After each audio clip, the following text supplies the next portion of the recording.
Spent nuclear fuel is classified as a high-level waste, which accounts for over 95% of the radioactivity in the nuclear power process. This high-level waste must be contained within adequate shielding not only during the storage period, but also during transport into the repository.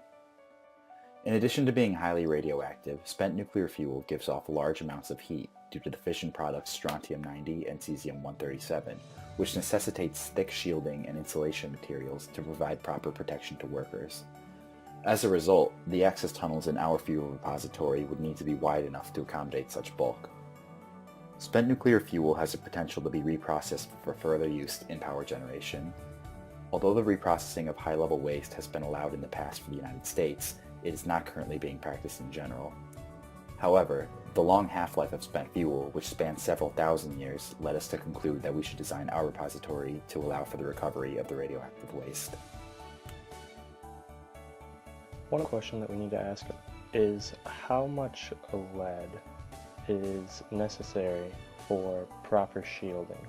The way to figure that out is to use the equation given to us in the shielding lab, where the intensity is equal to the initial intensity of the radiation without protection multiplied by Euler's number to the mass coefficient of attenuation multiplied by the thickness of the material.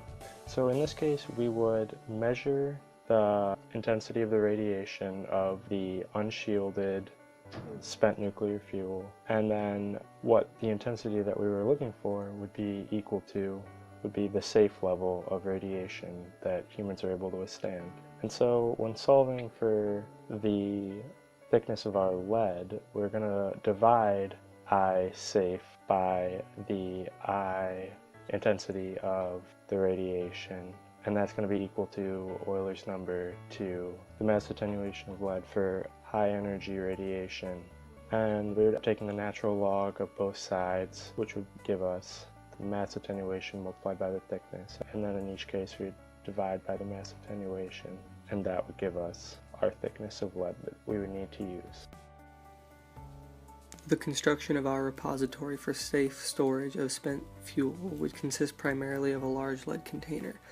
We chose lead because of its high attenuation towards spent fuel radiation, and we chose the container method rather than something like a spent fuel pool, so it would not have to be frequently monitored.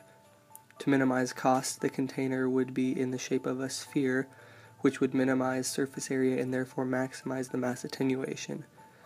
This sphere would be a few meters thick to minimize leaked radiation, and it would also be surrounded by a several meter thick layer of concrete to add structural stability and further minimize leaking of radiation.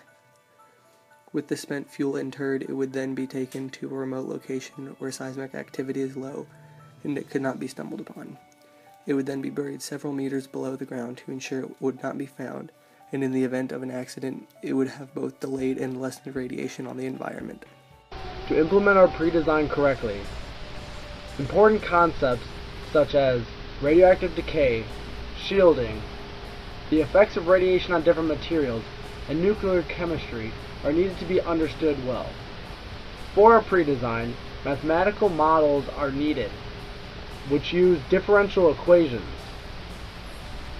Additionally, background knowledge can be found in the NPRE track in certain core classes, such as Materials in Nuclear Engineering, NPRE 431, Radiation Interaction with Matter, NPRE 446 and 447, Nuclear Power Economics and Fuel Management, NPRE 412, and Nuclear Power Engineering, NPRE 402.